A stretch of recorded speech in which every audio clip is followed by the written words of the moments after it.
करते हुए आज हम शुरुआत करेंगे। अभी फिलहाल आपके जैन तीर्थंकर जो हैं 24वें, जिनको हम लोग महावीर के नाम से जानते हैं, महावीर स्वामी के नाम से, उनके बारे में हम लोग चर्चा करेंगे। जो भी महत्वपूर्ण डिटेल्स हैं जिनसे आपके एग्जाम में प्रश्न बन सकते हैं, उनकी चर्चा हम लोग यहाँ पर करेंगे।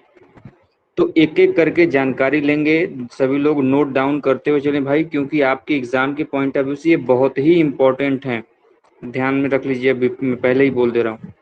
देखिए, जैन धर्म में मैंने पहले ही बताया कि कुल जो तीर्थंकरों की संख्या थी वह कितनी थी। कुल तीर्थंकर 24 थे, जिनमें से प्रथम तीर्थंकर ऋषभदेव को कहा जाता है। इसके अलावा उनका नाम आदिनाथ भी मिलता है। जो ये तो प्रथम हो गए जिन्होंने जैन धर्म की स्थापना की, लेकिन वास्तविक रूप में जिन्होंने जैन धर्म का विकास किया, जैन धर्म को लोगों तक पहुंचाया, वो थे आपके वास्तविक संस्थापक, जिसको हम लोग बोलते हैं, वे थे 24वें तीर्थंकर महावीर स्वामी। आप सभी लोगों ने सुना होगा महावीर स्वामी का नाम। तो महावीर स्वामी जो हैं, यह कौन से तीर्थंकर थे, किस नंबर के? तो यह जैन धर्म के 24वें तीर्थंकर माने जाते हैं, पहली चीज। दूसरी, यदि प्रश्न क्या पूछता है, इस चीज को ध्यान रखिएगा। यदि प्रश्न पूछता है कि जैन धर्म के संस्थापक किसे माना जाता है, किसे कहते हैं, तो आप लोग लगाएंगे आदिनाथ या फिर ऋषभनाथ को। यदि प्रश्न होगा कि जैन धर्म के वास्तविक संस्थापक कौन है, वास्तविक मतलब जिन्होंने वास्तविक रूप में जैन धर्म का विकास किया, प्रचार प्रसार किया, लोगों तक पहुंचाया, तो वह हैं आपके यही महावीर स्वामी। तो इस चीज को क्वेश्चन क्या पूछना चाहता है, इस हिसाब से आप सभी लोग उत्तर देंगे। तो वास्तविक संस्थापक और संस्थापक में अंतर है, पहला पॉइंट। दूसरा, जो कि आपको सभी डिटेल्स ध्यान में रखने हैं कि जैन धर्म में महावीर स्वामी के जन्म कब माना जाता है। तो सबसे पहले जन्म संबंधी जो भी चीजें हैं उसको आइए हम लोग जान लेते हैं। तो महावीर स्वामी की यदि हम बात करें जैन धर्म में, तो इनकी जो जन्म की अवधि मानी जाती है वह मानी जाती है 540 ईसा पूर्व।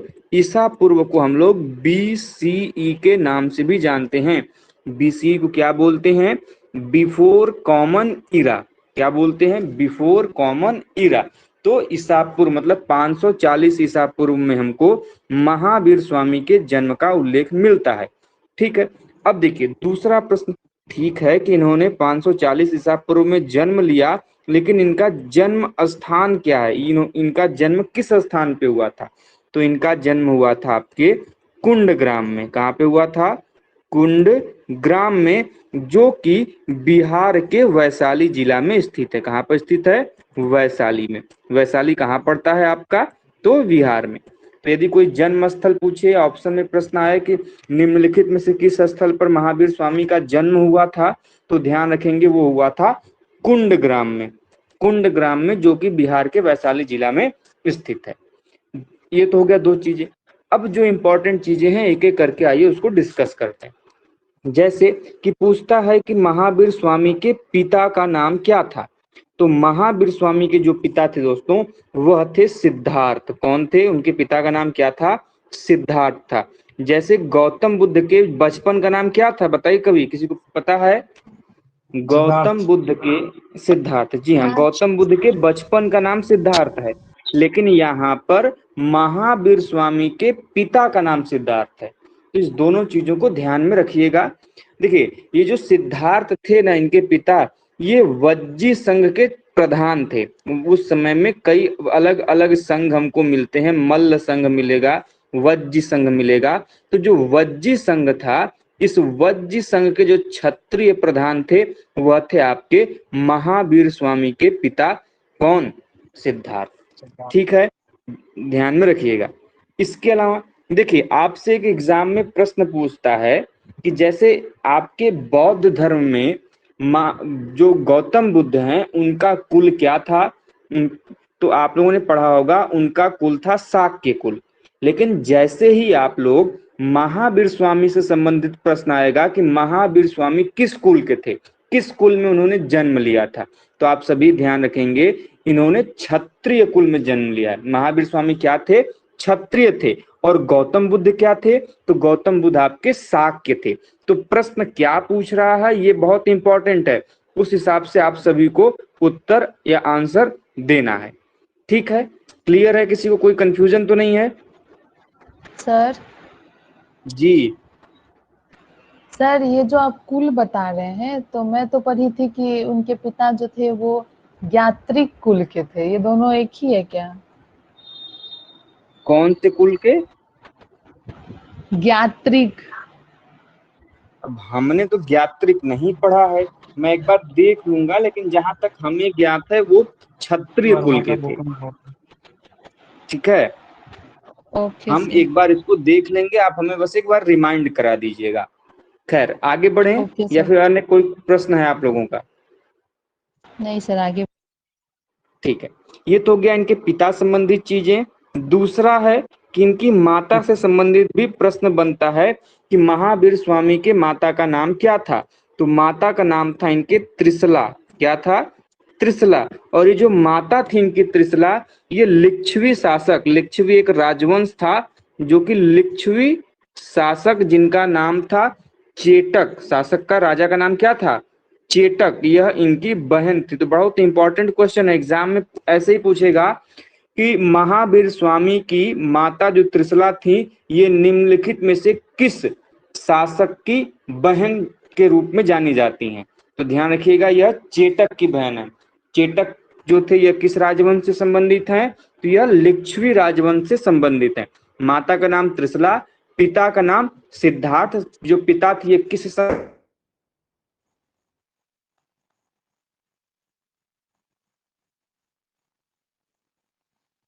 লাইটটা চলে গেল নাকি?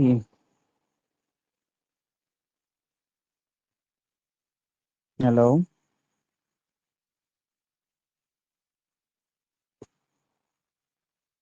सब म्यूट है भाई। तुम खूब अनियमित।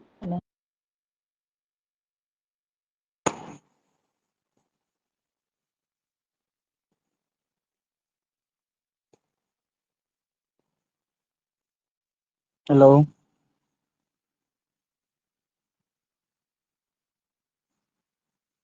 लाइट चली शायद। तो hello, yes sir. Yes sir. Yes आवाज सर। आ रही है आप लोगों को? यस जी सर। सर एक्चुअली ये हाँ, तो वो लाइट चली गई थी तो इन्वर्टर टाइम लगता है, तो हमने आपको सूचित तो किया था पहले से ही। खैर कोई नहीं, आगे बढ़े। Yes sir. ओके, तो माता का नाम त्रिशला, पिता का नाम सिद्धार्थ, बाकी जो चीजें हैं आप उसको ध्यान में रखिएगा। अगला प्रश्न पूछता है थे इनके, तो भाई बचपन का नाम क्या था, किसी को पता है? जैसे गौतम बताया कि गौतम सिद्धार्थ था, तो बचपन का नाम क्या था? हाँ, वर्धमान। वर्धमान। वर्धमान। वर्धमान। हम लोग का डिस्ट्रिक्ट वर्धमान है यहाँ पे, वीर था। वर्धमान जिला ठीक है, है। हाँ, तो वर्धमान था जो कि बाद में जाके स्वामी के नाम से जाने गए, लेकिन पहले इनका नाम वर्धमान महावीर था। ठीक है, ध्यान में रखिएगा। अगले माता हो गए, इनके बचपन का नाम हो गया। तो भैया ये जब बड़े हो गए तो इनके साथ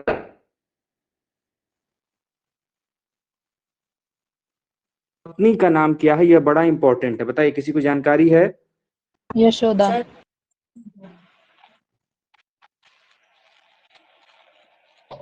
यशोदा। कुछ बोलना चाहता था? सर आपकी वॉइस पत्नी का नाम सभी लोगों को सर। सर मुझे भी आपकी वॉइस कट कट के आ रही है, पता नहीं मेरा नेटवर्क इशू है कि आपका।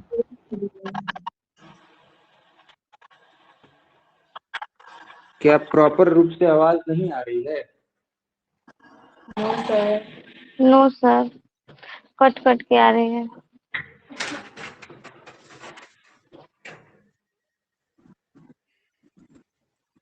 अब बताइए भाई।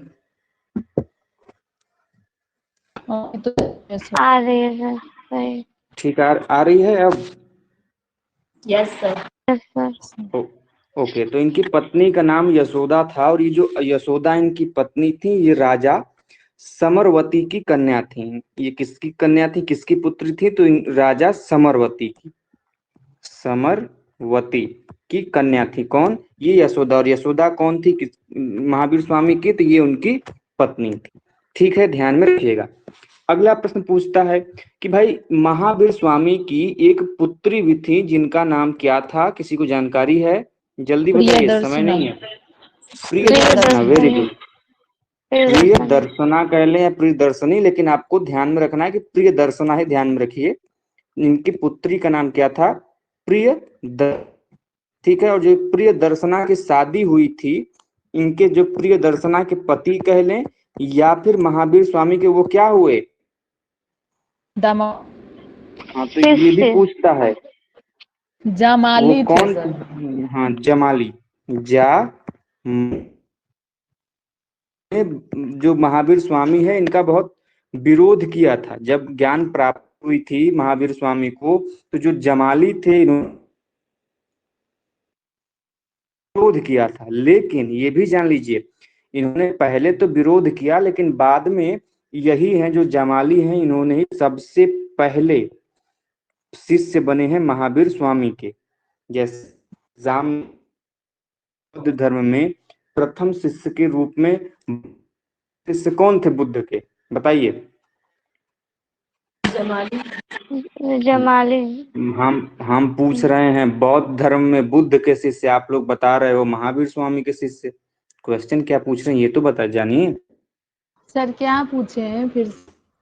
मैंने पूछा कि जो भगवान बुद्ध थे, बुद्ध ने अपने सबसे पहले, उनके पहले शिष्य कौन थे?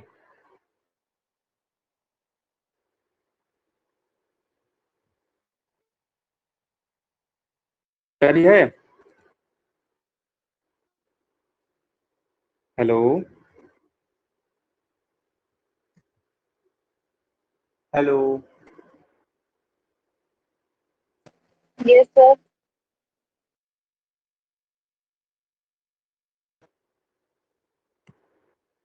अच्छा, वॉइस कट रही है। बस 2 मिनट वेट कर लीजिए, लाइट आ गई है, सही हो जाएगा।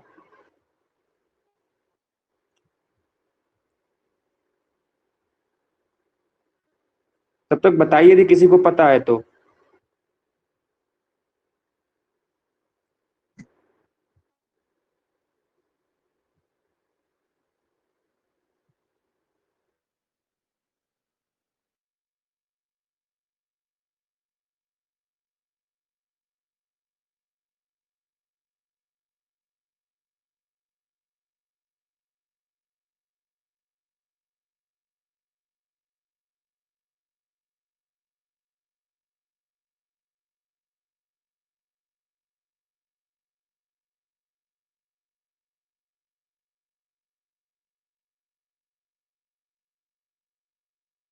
Hello, yes sir. अब आवाज जा रही है clear? Yes sir. Yes sir. Yes sir. अरे चलिए ठीक है, तो हम लोग आगे बढ़ते हैं। इनके प्रियदर्शना के पति कह लें या फिर महावीर स्वामी के दामाद का नाम कह लें, तो वह कौन थे? जमाली थे। और जमाली पहले इन्होंने महावीर स्वामी का तो विरोध किया, लेकिन बाद में महावीर स्वामी के यही जो दामाद थे जमाली, यही उनके प्रथम शिष्य भी बन जाते हैं। तो यदि एग्जाम में प्रश्न आता है कि महावीर स्वामी के प्रथम शिष्य कौन थे, तो ध्यान रखिएगा उनके दामाद, जिनका नाम था जमाली। यदि प्रश्न ये आता है कि बौद्ध धर्म में भगवान बुद्ध के प्रथम शिष्य कौन थे, तो ध्यान रखिएगा यदि बुद्ध का पूछेगा तो वो थे पंच ब्राह्मण। कौन थे? पंच ब्राह्मण। जिन भगवान बुद्ध ने अपना जो प्रथम उपदेश दिया, कहाँ दिया? आपको सारनाथ में दिया है। कहाँ दिया है? सारनाथ में दिया है, जिसको बोला जाता है धर्म चक्र प्रवर्तन। और जो ये प्रथम उपदेश दिया था, उन्होंने 5 ब्राह्मणों को दिया था।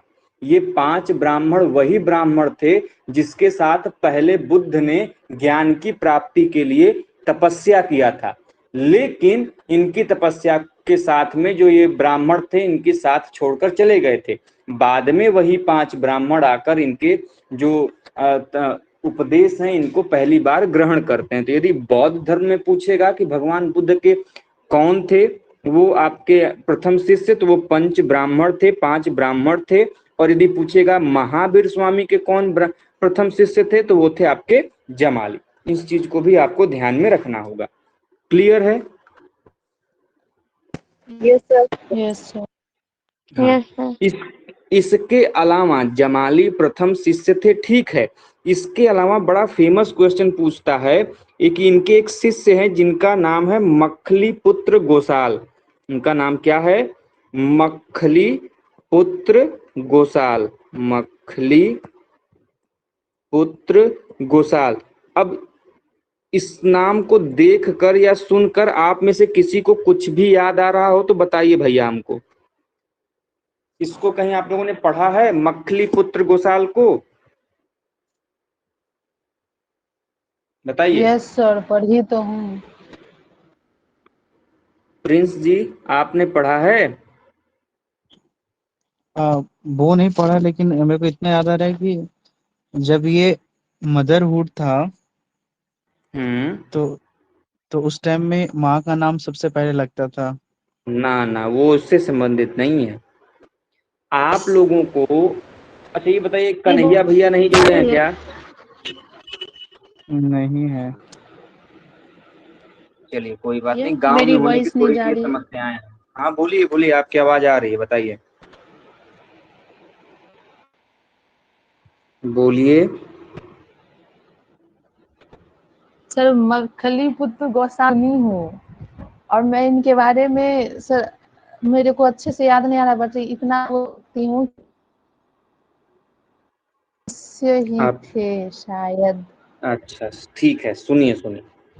जिस प्रकार से आपका बौद्ध धर्म है, जैन धर्म है, सनातन धर्म है, ठीक उसी प्रकार उस समय एक संप्रदाय था जिसका आप लोगों ने नाम सुना होगा, आजीवक संप्रदाय।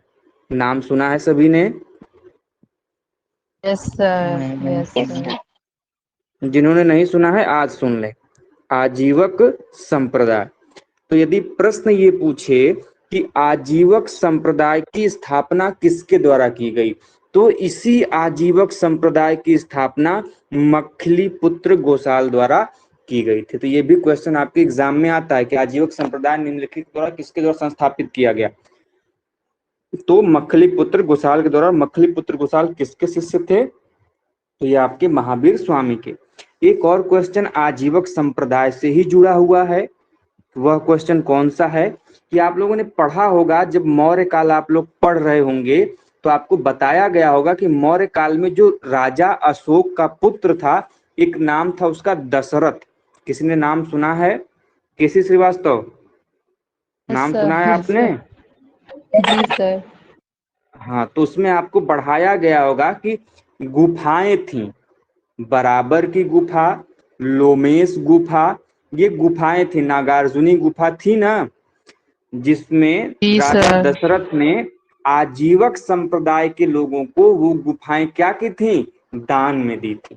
उनके रहने के लिए, पूजा पाठ करने के लिए उनका निर्माण करवा के गुफाओं का, उसमें बाकायदे स्तूपों वगैरह का सब कुछ का निर्माण करा के, स्तूप नहीं कह सकेंगे, मतलब ऐसी गुफाओं का निर्माण कराया जहां पे आजीवक संप्रदाय के लोग रह सकें। तो क्वेश्चन ये बनता है कि जो बराबर या लोमेश की जो गुफाएं हैं, ये किस धर्म के लोगों को दान में दी गई थी? बौद्ध धर्म, जैन धर्म, आजीवक संप्रदाय या निम्नलिखित में से किसी नहीं। तो ध्यान रखिएगा, वो जो गुफाएं थी वह आजीवक संप्रदाय को दान में दी गई थी। इस क्वेश्चन को आप सभी लोग ध्यान में रखिएगा। और आजीवक संप्रदाय की स्थापना किसने की है? तो मखली पुत्र गोसाल ने की। और मखली पुत्र गोसाल कौन थे? तो यह महावीर स्वामी के शिष्य माने जाते हैं। क्लियर है? किसी को कोई कंफ्यूजन? सर जी। एक बार ये वाला लाइन फिर से रिपीट करिए। कौन सर सा? ये कि गुफा वाला। मौर्य काल में, हाँ, अशोक के जो पुत्र थे, ये वाला। देखिए, मौर्य काल में अशोक के पुत्र थे दशरथ। दशरथ ने आजीवक संप्रदाय के लोगों को दान में देने के लिए गुफाओं का निर्माण करवाया था। ठीक है, तो आपके एग्जाम में बनता है कि दशरथ ने किन धर्म के लोगों को दान में देने के लिए जो है वह गुफाओं का निर्माण कराया था। तो वह कराया था आजीवक संप्रदाय के लोगों को दान में देने के लिए। ठीक है, खासकर कौन सी गुफा है वो, तो नागार्जुनी गुफा है। देखिए देखिए एक बात सुनिएगा, बिहार के गया में बराबर की पहाड़ी में गुफाएं बनवाई गई हैं जहां से अशोक के हमको अभिलेख मिलते हैं। उनमें कौन कौन सी गुफाएं हैं, तो पहली गुफा है सुदामा गुफा जो कि अशोक के 12वें साल की है। कौन सी गुफा है, अशोक के 12वें शासन साल की, वह है सुदामा गुफा। दूसरी है विश्व झोपड़ी गुफा जो कि उसके अभिषेक के 12वें वर्ष की बात है, मतलब जब उसका राज्याभिषेक हुआ उसके 12वें वर्ष बाद वह आजीवक संप्रदाय के लोगों को दी गई। कौन सी, जो विश्व झोपड़ी गुफा, विश्व झोपड़ी गुफा। तीसरी गुफा है कर्ण चौपड़ गुफा। सभी गुफाओं के नाम मैं एक बार लिख दे रहा हूं, आप सभी लोग देख लीजिए, एग्जाम में प्रश्न बनते हैं ऐसे। सुदामा गुफा जो कि अशोक के 12वें वर्ष का है। ठीक है, उसके बाद आता है आपका विश्व झोपड़ी गुफा, विश्व झोपड़ी गुफा जो कि उसके अभिषेक के 12वें वर्ष का है, जब उसका राज्याभिषेक किया गया था उसके 12वें वर्ष का है। उसके बाद आता है आपका तीसरा, जिस गुफा का नाम है कर्ण चौपड़ गुफा। कर्ण चौपड़ कह लें या फिर कर्ण चौपड़ कह लें, यह उसके शासन के 19वें वर्ष में बना। कब बना, 19वें वर्ष में। तो ये जो विश्व झोपड़ी गुफा है, सुदामा गुफा है, ये गुफाएं अशोक के द्वारा आजीवक संप्रदाय के लोगों को दान में दी गई थी। लेकिन ये जो 3 गुफाएं हैं इसे अशोक ने दिया था। किसने दिया था, अशोक ने। लेकिन एक अन्य गुफा है जिसका नाम है नागार्जुनी गुफा। कौन सी गुफा है, नागार्जुनी गुफा, जिसका निर्माण अशोक के किसने करवाया था भाई, पुत्र। अशोक का पुत्र कौन था, दशरथ, जिसका निर्माण अशोक के पुत्र दशरथ ने कराया था। और इन सभी गुफाओं को जो हमको आपके सामने दिख रही हैं आजीवक संप्रदाय के लोगों को दान में दी गई। तो इस चीज को भी आप एक बार दिमाग में रखिएगा क्योंकि ऐसे भी क्वेश्चन आपके एग्जाम में बन सकते हैं। सॉरी, क्लियर है यस सर। या फिर कुछ और पूछना ये है? तीनों ये बोलिए। बिहार से मिला है? बिहार, जी हाँ बिहार से, जी जी बिहार। आगे बढ़ते हैं अगले प्रश्न की तरफ। देखिए, जिस प्रकार भगवान बुद्ध ने क्या किया था कि गृह त्याग किया था। आप लोगों को बताया गया होगा ना गृह त्याग के बारे में कि भगवान बुद्ध ने भी अपना गृह त्याग किया था, जिसे किस नाम से जानते हैं, बताइए भाई। महाभिनिष्क्रमण के नाम से जानते हैं।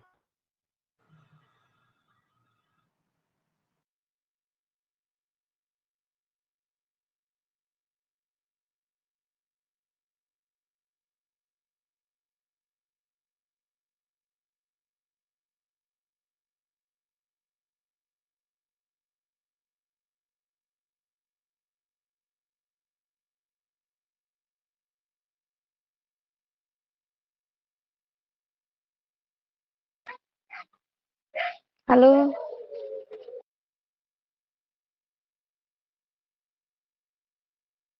हेलो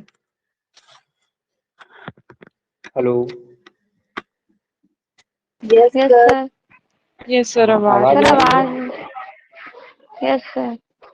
ठीक है, आगे बढ़ते हैं। तो हम लोग ये बता रहे थे कि जिस प्रकार गौतम बुद्ध ने गृह त्याग किया था उसे महाभिनिष्क्रमण बोलते हैं, उसकी अपनी परिभाषा है। लेकिन प्रश्न ये बनता है कि महावीर स्वामी ने किस उम्र में गृह त्याग किया था। एग्जाम में इंपॉर्टेंट क्वेश्चन है कि महावीर स्वामी ने किस उम्र में गृह त्याग किया था, मतलब अपने घर को त्याग दिया था। तो ध्यान रखिएगा, इन्होंने 30 वर्ष की आयु में, कितने वर्ष की आयु में? 30 वर्ष की आयु में इन्होंने घर त्याग कर दिया था। किसके लिए? कि इनकी आज्ञा इनके बड़े भाई, जिनका नाम था नंदीवर्धन, क्या नाम था? नंदीवर्धन। इनके बड़े भाई का नाम, महावीर स्वामी के बड़े भाई का नाम क्या था? नंदीवर्धन। तो नंदीवर्धन से आज्ञा लेकर इन्होंने 30 वर्ष की आयु में गृह त्याग किया था। तो ध्यान रखिएगा, 30 वर्ष की आयु में, ये आपको ध्यान रखना है।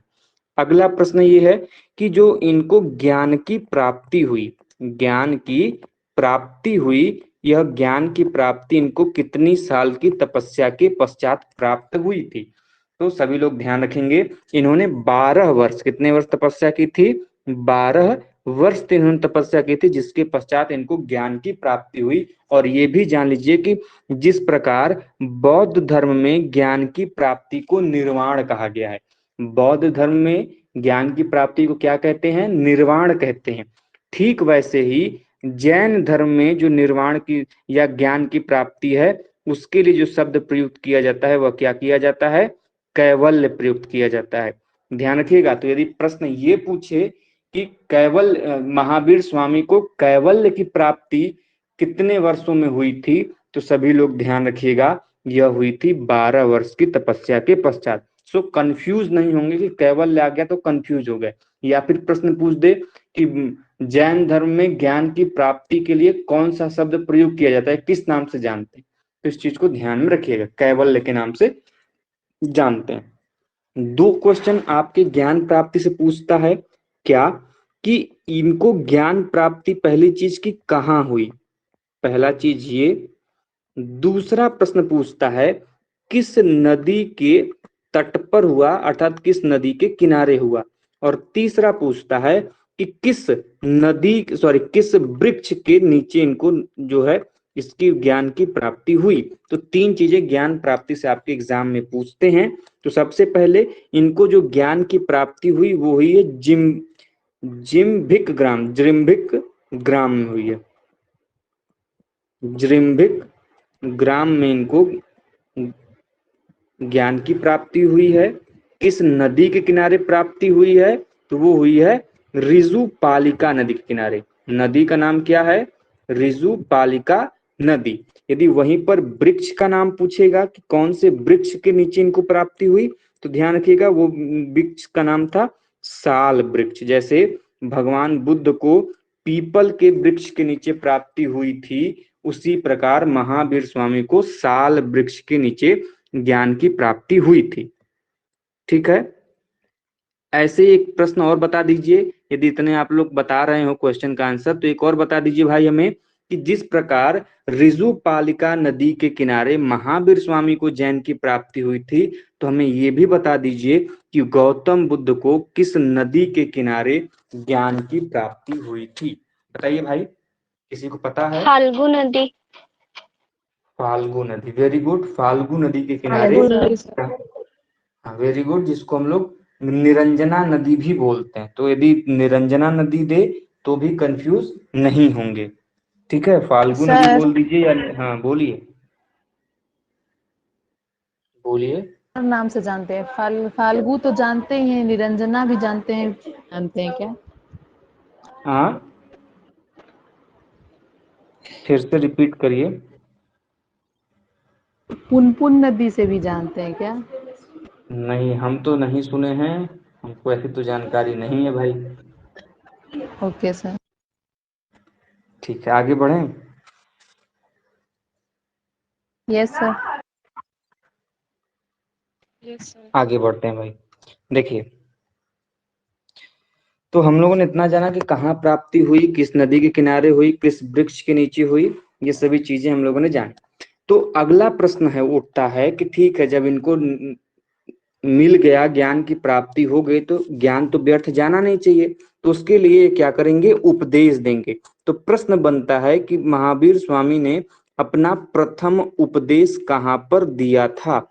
जैसे भगवान बुद्ध ने अपना प्रथम उपदेश सारनाथ में दिया था, ठीक उसी प्रकार यदि हम बात करें कि महावीर स्वामी ने कहाँ दिया था, तो महावीर स्वामी ने जो बिहार का राजगृह है, कौन सा क्षेत्र? गृह, तो राजगृह में एक पहाड़ी है जिसे विपुलांचल पहाड़ी बोलते हैं। कौन सी पहाड़ी बोलते हैं? विपुलांचल पहाड़ी।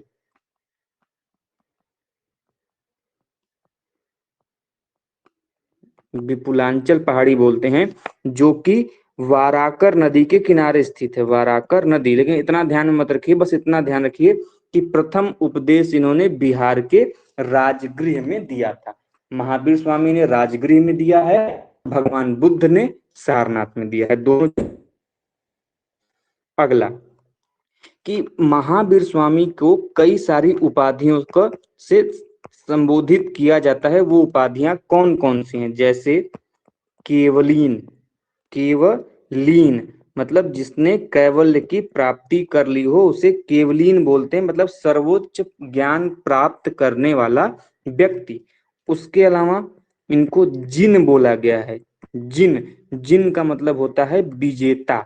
उसके अलावा इनको अहर्त बोला गया है। क्या बोला गया है? अहर्त। अहर्त का मतलब होता है जो व्यक्ति पूज्य हो, जिनकी पूजा की जा सके, अहर्त बोला गया है। उसके अलावा महावीर स्वामी को निग्रंथ भी बोलते हैं। निग्रंथ, मैंने कल ही बताया था, आज ही सुबह, कि निग्रंथ का मतलब जो कि बंधन रहित हो, जिसे मोह माया से कोई लेना देना न हो। तो इन सभी नामों से भी महावीर स्वामी को जाना जाता है, केवलीन, जिन, अहर्त और निग्रंथ के नाम से भी। ठीक है, क्लियर है? आगे बढ़ें। Yes sir. ठीक, अब आते हैं कि महावीर स्वामी की मृत्यु कब हुई और कहाँ हुई। चीज को ध्यान में रखिएगा। तो महावीर स्वामी की, जैसे हमने अभी बात की थी कुछ देर पहले, कि जन्म हुआ था 540 ईसा पूर्व में। कहाँ पर? तो कुंडग्राम, जो कि बिहार के वैशाली में स्थित है, वहां पर इनका जन्म हुआ था। लेकिन यदि बात करें कि इनका अंत कहाँ पर हुआ, तो इनका अंत हुआ पावापुरी में। कहाँ पर स्थित है? पावापुरी में हुआ था, जो कि बिहार के राजगृह में स्थित है। यह जो पावापुरी है, यह कहाँ पर स्थित है? बिहार के।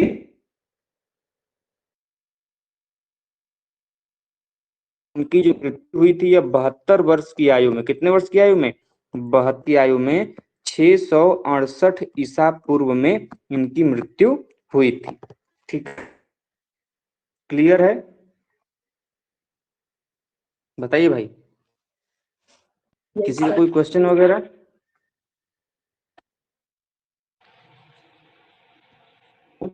सर है, बट सोच रहे हैं पूछें कि नहीं पूछें। पूछ लीजिए, बिल्कुल पूछ लीजिए, आप लोगों का अधिकार है। सर अभी आप क्या बोले हैं कि उनकी मृत्यु कब हुई थी? आपकी वॉइस कट रही है, फिर से पूछिए। सर अभी आप क्या बोले थे कि उनकी मृत्यु कब हुई थी? 468 ईसा पूर्व, 468 BCE। BCE में चीजें मुझे उल्टी ना चलती व्हाइट हैं। बोर्ड दिख रहा है और आवाज भी कट रही है, तरफ से दिक्कत है थोड़ा। सबको व्हाइट बोर्ड विजिबल नहीं है, किसी को भी? नो सर, हमें दिख रहा है। दिख तो रहा भैया उस है। पर लिखें।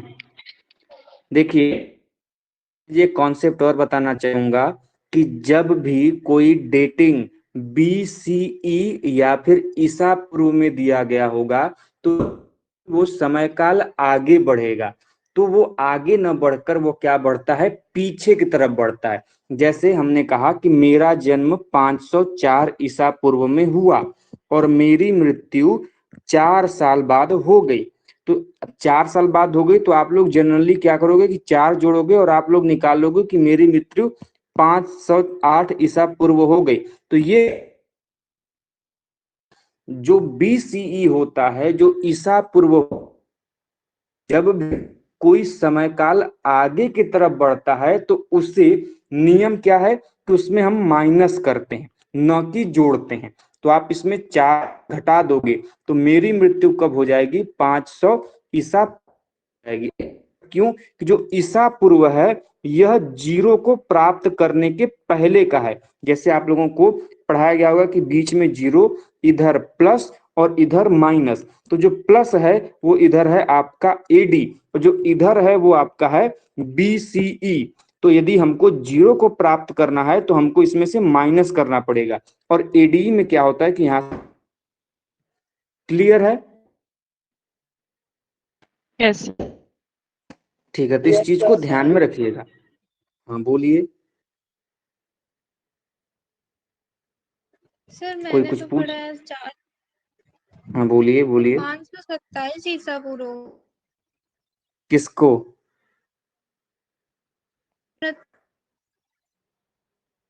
527 ईसा पूर्व क्या जन्म पढ़ा है? हेलो, आपकी आवाज क्लियर नहीं आ रही है भाई। हेलो, हमारी आवाज जा रही है आप लोगों तक? Yes sir. Yes sir. Yes sir. Yes sir. उनकी आवाज आ रही है आप लोगों को? तो कोई किसी को सुनाई दे रहा तो भाई हमको बता दीजिए। No sir. चलिए कोई बात नहीं, वो क्वेश्चन बोल दीजिएगा। यदि उनसे आप लोगों का वार्तालाप हो जाए तो बोल दीजिएगा कि वो क्वेश्चन यदि यहाँ पे नहीं पूछ पाए तो हमको ग्रुप में बता देंगे, हम उसका क्लियर कर देंगे। ठीक है,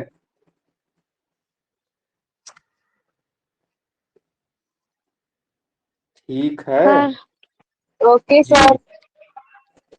बोलिए भैया। सर जैन धर्म की भाषा कौन सी थी? जैन धर्म की भाषा अर्धमागधी थी भैया। इसके बाद वही पढ़ाने वाले हैं, वही पढ़ाने ही जा रहे थे। सर अभी पढ़ाओगे? हाँ अभी पढ़ाएंगे, क्यों? अरे पढ़ लो, कि नींद आ रही है? ना सर कंटिन्यू सर। नींद आ रही है ना? सर। सही सी बताइए, छोड़ दें? सर नहीं सर पढ़ा दो। नहीं, सोच रहे हैं कि कल सुबह की क्लास न लें, क्योंकि क्यों? कल कुछ आवश्यक कार्य है। तो यदि आप लोग अभी क्लास कर लो तो ठीक है, बाकी हम रात में भी कल क्लास ले लेंगे 10 बजे के, वही 10:30 या 10 बजे तक। लेकिन यदि आज कर लोगे क्लास तो आप लोगों को कुछ चीजें क्लियर हो जाएंगी। तो कल हम सोच रहे हैं सुबह वाली जो क्लास है, कुछ हमको एनएसएस का कार्य है, तो उसमें यदि आप लोग जैसा कहिए, आदेश करिए, फिर उस हिसाब से भाई हम कार्य करेंगे। नो सर हाँ? आप अपना कार्य कर लीजिए। नहीं, जो आप लोग आदेश करिए भाई वो हम करें। पढ़ाएं कि कल पढ़ें? चलिए कुछ चीजें हम लोग डिस्कस कर लेते हैं, उसके बाद जल्दी से समाप्त कर देंगे। हम लोग जानते हैं कि आप लोगों को नींद आ रही है, जल्दी अब समय हो गया है रील उल देखने का, पता है। खैर, नो ध्यान से सर इतना फालतू टाइम थोड़े ना होता है। चलिए कोई बात नहीं, जोक्स अपार्ट हम लोग बात करेंगे। ये तो हो गया आपको, देखिए जितनी चीजें बताई गई महावीर स्वामी से संबंधित, हर एक पॉइंट आपके एग्जाम के लिए महत्वपूर्ण है और हर पॉइंट आपको ध्यान में रखना है। ठीक है, देखिए अब क्या है कि महावीर स्वामी से संबंधित तो प्रश्न हो गए। दूसरा प्रश्न आपका बनेगा जैन धर्म के साहित्य से। जैन धर्म का जो साहित्य है उनसे, जैन लिटरेचर से आपका क्वेश्चन बनता है। तो सबसे पहले तो यही बनेगा कि जैन धर्म के जो साहित्य हैं, जैन धर्म के जो लिटरेचर हैं, इन्हें किस नाम से जाना जाता है। तो जो जैन धर्म के लिटरेचर हैं, जो जैन धर्म के साहित्य हैं, इनको हम लोग आगम के नाम से जानते हैं। सुबह ही हमने आपको हिंट दिया था, बताया था। तो जैन साहित्यों को किस नाम से जाना जाता है? आगम नाम से। इस आगम को यदि हम लोग बांटेंगे तो इसमें हमको कई सारे इसके अंग दिखाई देते हैं, जिसमें हमको इसके 12 अंग क्या दिखाई देते हैं? 12 अंग। इसके अलावा 12 उपांग, 12 उपांग ये भाग हैं। जैन साहित्य के आगम की यह क्या है? भाग हैं। 10 प्रकीर्ण, 10 प्रकीर्ण। 6 क्या हैं? 6 हैं आपके छेद सूत्र, छेद सूत्र। और इसके अलावा जो 4 हैं वह 4 हैं आपके मूल सूत्र। तो इस प्रकार से आपके जो जैन साहित्य है यह बटा हुआ है। जैन साहित्यों को आगम कहते हैं और आगम 12 अंगों, 12 उपांगों, 10 प्रकीर्ण, 6 छेद सूत्र और 4 मूल सूत्र में क्या है? विभाजित है। पहला पॉइंट। दूसरा कि भाई ये जो जैन साहित्य हैं या फिर जो ये जैन आगम हैं, ये किस भाषा में लिखे गए हैं, कौन सी भाषा में जो जैन आगम हैं, जैन पुस्तकें हैं, जैन साहित्य हैं, ये किस भाषा में लिखे गए हैं। तो भैया जैन धर्म ग्रंथ जो हैं यह क्या बोलते हैं, अर्ध मागधी भाषा में लिखे गए हैं। कौन सी भाषा में, अर्ध मागधी। लेकिन कुछ एक ऐसे जैन धर्म ग्रंथ हैं जो कि संस्कृत लिखे गए हैं। लेगा यदि प्रश्न ये पूछेगा कि जैन धर्म ग्रंथों की भाषा क्या है, तो ध्यान रखिएगा वो भाषा है आपकी अर्धमागधी। कि वह कौन सा ऐसा धर्म ग्रंथ है जैन धर्म का जो संस्कृत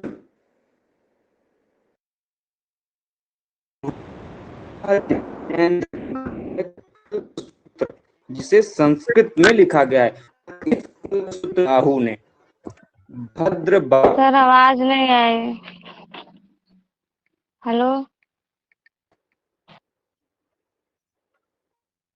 आप लोगों के यहाँ सर आवाज कट रही तो थी। संस्कृत वाला आवाज नहीं आई, दोबारा बता दो।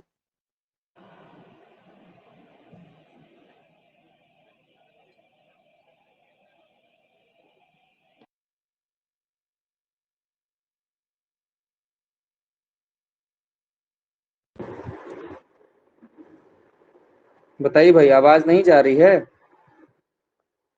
सर अभी आ रही है आवाज। ठीक, तो आगे बढ़ें। कर दीजिए लास्ट वाला पॉइंट जो संस्कृत वाला। देखिए जो आपका जैन धर्म ग्रंथ आपके जो हैं वह किस भाषा में लिखे गए हैं, अर्धमागधी में लिखे गए हैं। लेकिन एक ऐसा भी जैन धर्म ग्रंथ है जो कि संस्कृत भाषा में लिखा गया है, और वह धर्म ग्रंथ है कल्पसूत्र। उस पुस्तक का नाम क्या है, कल्पसूत्र है। और कल्पसूत्र की रचना जो किए हैं वह किए हैं आपके भद्रबाहु ने। किसने किया है, भद्रबाहु ने किया है। देखिए ये तो हो गया। एक क्वेश्चन आपसे पूछा जाता है कि वह कौन सी ऐसी पुस्तक है जिससे हमें महावीर स्वामी के जीवन पर प्रकाश पड़ता है। तो उस पुस्तक का नाम है भगवती सूत्र। क्या है, भगवती सूत्र। यह दो चीजों के लिए फेमस है भगवती सूत्र। केसी श्रीवास्तव बताइए भाई, हमने इसका नाम भी लिया था पढ़ाते समय, हमने वैदिक कल्चर जब शुरुआत की थी तो इस पुस्तक का नाम लिया था। बताइए किसी को भी याद है?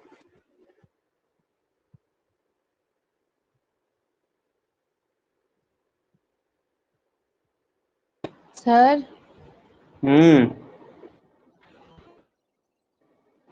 बोलिए।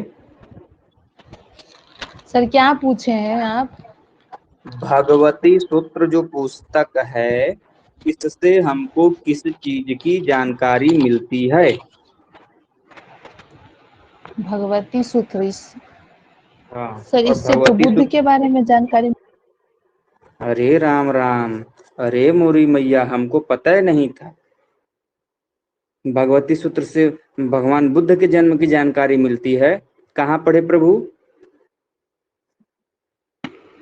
सर पढ़े तो कहीं होंगे जरूर। मतलब कि आपने जो निकाय वाला क्वेश्चन है उसको बौद्ध धर्म से जोड़ना था, और आप भगवती सूत्र को इसमें जोड़ दे रहे हो। यदि आपको क्वेश्चन हम सर ये एक तो पूछें मुझे कि आवाज नहीं आ रही है आपकी, कट कट के आ रही है। कुछ तो किसी सुन को रही हूँ, आवाज कुछ क्लियर सुन नहीं भी आ नहीं रही रही है? हूँ। आ रही है सर। आवाज सबको जा रही है, नेटवर्क प्रॉब्लम आपकी है। आप लोग में से अच्छा ये बताइए कि वह कौन सा ऐसा ग्रंथ है जहां से हमको 16 महाजनपदों की बारे में जानकारी मिलता है? बताइए। सर अंगुत्तर निकाय। अंगुत्तर निकाय। ये देवी जी अंगुत्तर निकाय को जोड़ रही हैं। आपसे विनम्र निवेदन है कि आप कंफ्यूज मत होइए, आपका एक नंबर कट जाएगा, माइनस हो जाएगा। देखिए दो चीजें हैं, अभी से क्लियर कर लीजिए। एक है आपका भगवती सूत्र। अंगुत्तर निकाय, अंगुत्तर निकाय, ध्यान सुनिएगा, ये जो भगवती सूत्र है ये आपका जैन धर्म का ग्रंथ है। जैन धर्म क्या है? ग्रंथ है। और जो ये अंगुत्तर निकाय है ये आपका बौद्ध धर्म ग्रंथ है, इसलिए कंफ्यूज मत होइए। जो भगवती सूत्र है इसमें हमको महावीर स्वामी का, किसका? महावीर स्वामी का जीवन के बारे में वर्णन मिलता है, जबकि अंगुत्तर निकाय में 16 महाजनपदों का वर्णन मिलता है। 16 महाजनपदों का वर्णन। लेकिन अब ध्यान से सुनिए जो अब बात बताने जा रहा हूं। देखिए, यदि प्रश्न ये हो कि निम्नलिखित में से 16 महाजनपदों की बारे में वर्णन किस बौद्ध धर्म ग्रंथ, ध्यान रखिएगा मैंने वहां पे बोला बौद्ध धर्म ग्रंथ, जब अलग से बौद्ध धर्म ग्रंथ होगा तब आप टिक लगाएंगे अंगुत्तर निकाय। और जब प्रश्न ये हो कि वह कौन सा ऐसा जैन धर्म ग्रंथ है जहां से 16 जनपदों की राजधानी मिलती है, तब काम गड़बड़ा जाएगा। तो ध्यान रखना है कि अंगुत्तर निकाय ही केवल ऐसा ग्रंथ नहीं है जहां से कि हमको 16 महाजनपदों की राजधानी मिलती है। इसके अलावा एक हमको जैन धर्म ग्रंथ है जिसका नाम है भगवती सूत्र। इस भगवती सूत्र से भी हमको 16 महाजनपदों के बारे में वर्णन मिलता है। इसमें एक दो नाम, इन दोनों में अंतर क्या है कि कुछ एक दो नाम जो महाजनपदों के हैं वो अलग अलग हैं, बाकी नाम आपको सेम मिलेंगे। तो कुल 2 ऐसे धर्म ग्रंथ हैं जहां से हमको 16 महाजनपदों की राजधानी के नाम मिलते हैं। एक है अंगुत्तर निकाय जो कि बौद्ध धर्म का है, दूसरा है भगवती सूत्र जो कि जैन धर्म का है।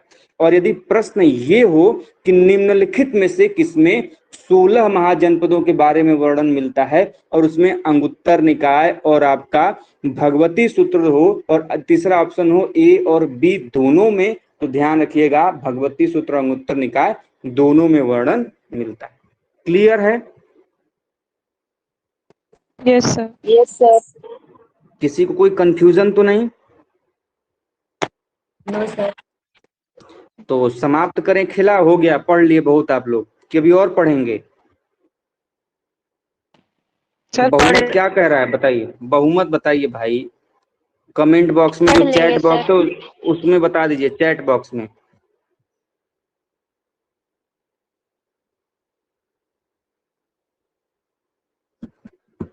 दो लोग बोल रहे हैं अभी, 3 4,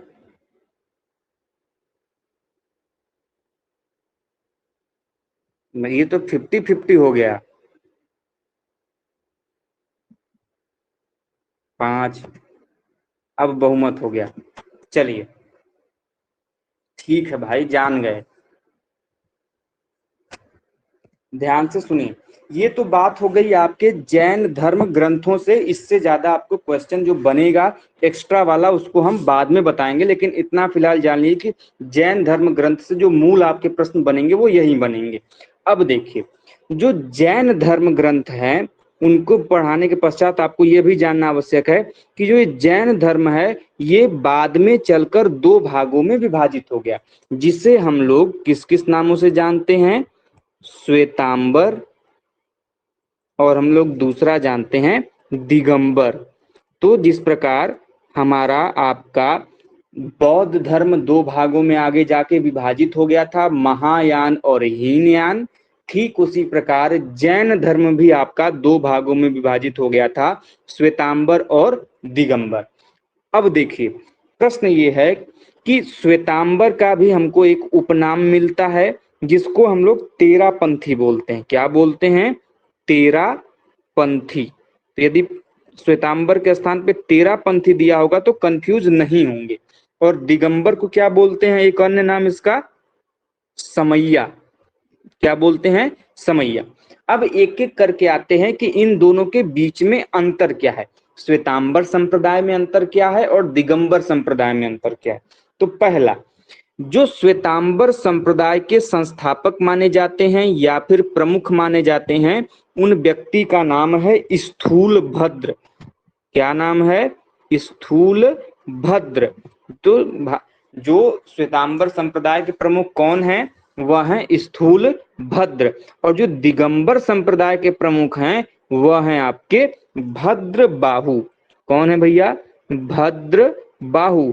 ये वही भद्र बाहु हैं जिनके संपर्क में आने पे मौर्य शासक, जिनका नाम है चंद्रगुप्त मौर्य, इन्होंने जैन धर्म को ग्रहण किया था, जैन धर्म में दीक्षा ली थी। यदि प्रश्न ये पूछे कि चंद्रगुप्त मौर्य को जैन धर्म की दीक्षा किसने दी, तो यह दिया था भद्रबाहु ने। या जैन धर्म क्या कहते हैं कि चंद्रगुप्त मौर्य के जैन आचार्य या जैन गुरु कौन थे, तो भद्रबाहु थे। और भद्रबाहु के संपर्क में आके, प्रभाव में आके जो मौर्य शासक चंद्रगुप्त मौर्य थे, उन्होंने जैन धर्म हासिल किया। और ये भी क्वेश्चन पूछता है कि मौर्य, चंद्रगुप्त मौर्य के द्वारा किस विधि के द्वारा अपने शरीर का त्याग कहां पर किया था, तो हमने इस क्वेश्चन को पहले ही बता दिया था। तो किसी को जानकारी हो, याद हो तो बता दीजिए भैया, क्योंकि बड़ा इंपॉर्टेंट प्रश्न है।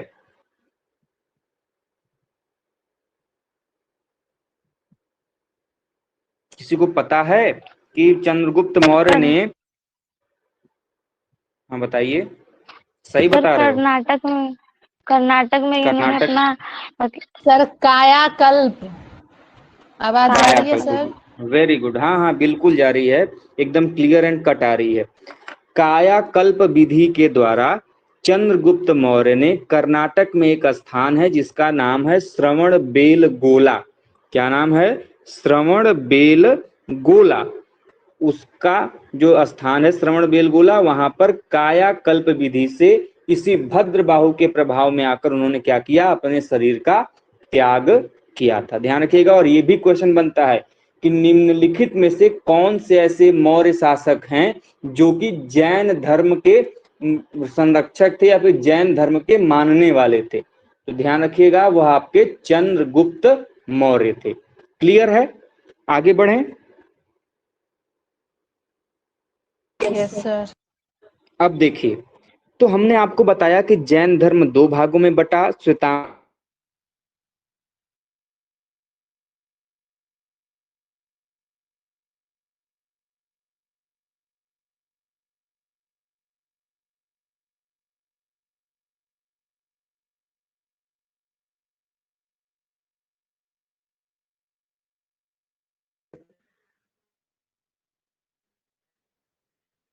हेलो सर, हेलो, आवाज नहीं आ रही है। हाँ सर, हाँ आवाज आ रही है, ठीक है। अभी आ रही है दोनों सर।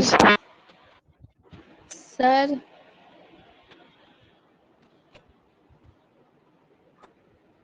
Hello, hello sir.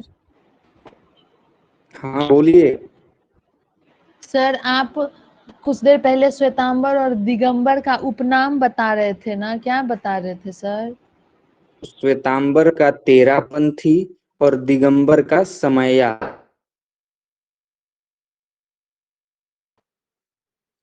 आप व्हाइट बोर्ड विजिबल नहीं है? नहीं सर। विजिबल है कि नहीं भाई बाकी लोगों को? है सर। तो इनको भैया शेयर कर देना। वैसे मैं इसको सेव कर दूंगा, आप में भी देख सकते हैं। लोग टॉपिक पे आते हैं। देखिए, जैन धर्म जो दो भागों में बटेगा, तो एक भाग है आपका दिगंबर। दिगंबर वो संप्रदाय है जो जैन धर्म पहले रूप को जो मानने, वो थे दिगंबर संप्रदाय के। वे लोग जैन धर्म में कुछ ने अनुरूप वर्तन करके और अपने मानने वाले व्यक्ति थे, वो थे श्वेतांबर। जैसे में एग्जांपल दीजिएगा कि दिगंबर संप्रदाय जो कि आपको नग्न अवस्था में रहना है, आपको किसी भी वस्त्र को धारण नहीं करना है। लेकिन इस चीज को बदला गया किस माध्यम? ये कहा कि मोक्ष प्राप्ति के होना आवश्यक या फिर वस्त्र का त्याग करना आवश्यक कर सकते हो, श्वेत वस्त्र धारण कर सकते हो। श्वेत वस्त्र धारण करने का पीताम्बर पड़ा ये भी जान लीजिए। को सर आवाज नहीं आ होता रही है है, फंस रही अंबर। है सर, आपकी आवाज हेलो, फंस रही है। आवाज कट रही है। अभी सर क्योंकि अभी देखिए भाई, अभी क्लास रोक देते हैं, कल की क्लास में हम लोग इसको डिस्कस कर लेंगे आगे की चीजें, ठीक है? Yes sir. ओके, तो ठीक है, क्योंकि आवाज कट रही है, बेवजह पढ़ाने में कोई इच्छा होगी नहीं, और आवाज जब तक क्लियर जाएगा नहीं, आप लोग क्लियर समझ में पाओगे नहीं। तो ठीक है, अभी के लिए इतना ही, मिलते हैं नेक्स्ट क्लास में, और कल सुबह की क्लास नहीं होगी, ठीक है? Okay sir. तो आप में से कोई भी सुबह वेट मत करिएगा, हमको शाम में जब भी समय मिलेगा हम आपका एक्स्ट्रा क्लास ले लेंगे, जो भी चीजें होंगी हम लोग उसको कर लेंगे, आगे पढ़ लेंगे, ठीक है? और आपका आज जो भी पढ़ाया गया है, कोई भी कंफ्यूजन, कोई भी डाउट, कोई भी प्रश्न हो, हमें व्हाट्सएप ग्रुप में डाल दीजिएगा, हम आपको वहां पे बता देंगे, और हर चीज का नोट्स बना। सबसे बड़ी बात, अभी हम आपको एक लिस्ट भेजेंगे कल, हमको ध्यान धरा दीजिएगा, जो कि सभी 24 तीर्थंकरों के एक तरफ से नाम दिए गए हैं, उनका प्रतीक चिन्ह क्या है, ध्यान रखिएगा। सभी जैन तीर्थंकर जो 24 के 24 तीर्थंकर हैं, उन सभी जैन तीर्थंकरों के अपने अपने सिंबल हैं, अपने अपने प्रतीक, जिनसे कि एग्जाम में प्रश्न पूछा जाता है। कि जैसे आदिनाथ का प्रतीक चिन्ह क्या था? आदिनाथ का प्रतीक चिन्ह था सांड। पार्श्वनाथ का क्या था? तो पार्श्वनाथ का क्या था? तो वो सिंह था, शेर था, जिसको हम लोग बोलते हैं। इसके अलावा एक प्रश्न पूछता है कि किस तीर्थंकर का कहाँ पे निर्माण, क्वेश्चन है, जिसको हम लोग कल की क्लास में डिस्कस भी करेंगे, और उसकी एक जो फोटो है चार्ट की, उसको हम आपको भेज देंगे। क्लियर है? लेकिन एक बार मुझे रिमाइंड करा दीजिएगा, रिमाइंडर कराने का आप लोगों का काम है। Okay sir.